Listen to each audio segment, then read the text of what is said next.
It's been about a week since the CrowdStrike outage that caused 8.5 million computers to crash. Let's take a look at what we know so far about CrowdStrike.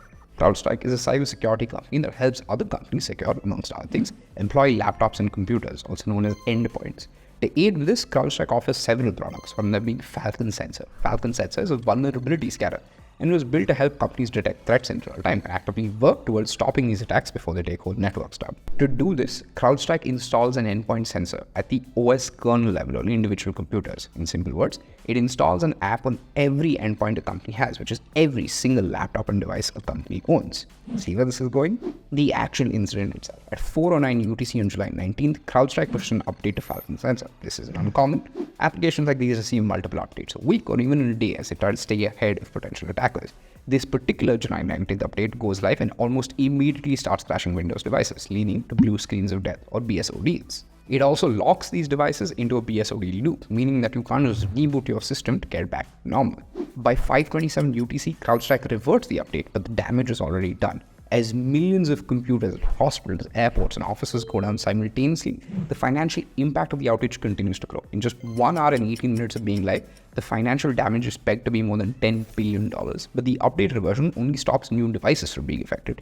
It does not bring back the previously affected systems to life. So even after 5:27 UTC, systems across the globe are still blue screening. It's also worth noting that all of this damage came from just 8.5 million Windows devices, or less than 1% of all the Windows machines available worldwide. What caused this outage? In Unix-like OSs, a pipeline is a mechanism for inter-process communication. There's two types of pipes, unnamed and named pipes. A traditional pipe is unnamed and lasts only as long as the process itself. A named pipe is an extension of the traditional pipe concept. It can last as long as the system is up beyond the life of the process. CrowdStrike released an update to a configuration file, which is responsible for screening named pipes channel 291. This caused a logic error with the Windows Sensor client, causing it to blue screen. Remember, Falcon Sensor runs on the kernel level, the most privileged zone in the CPU, which means instead of just taking down the sensor application, it took up the entire system.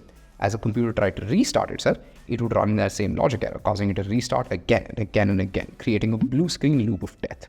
Now, even though the problem was created by an over-the-cloud update, bringing your system back online involves an admin needing physical access to the computer in question, booting the system in safe mode and deleting the problem file, which isn't easy if you have thousands of systems and only a handful of IT admins, leading to the outage taking several days to rectify.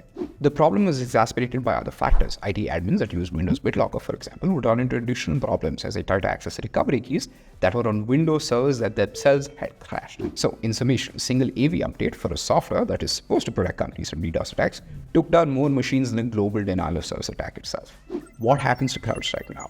In a word, it's hard to say. While an incident of this magnitude will undoubtedly lead to calls for congressional investigations and class action lawsuits, it remains to be seen whether CrowdStrike will suffer any serious financial repercussions. You see, the terms for CrowdStrike Falcon software limits liability to fees paid, so the maximum compensation affected company could recover were the fees that it paid to CrowdStrike. Any court settlement will also take years to manifest and is unlikely to match the total damage caused by the outage itself. There's also a fear that the criminals will use the panic from the incident as companies struggle to get their systems back online as soon as possible to launch attacks. Reports have already come in of cyber criminals masquerading as CrowdStrike support and staff sending phishing mails to affected companies.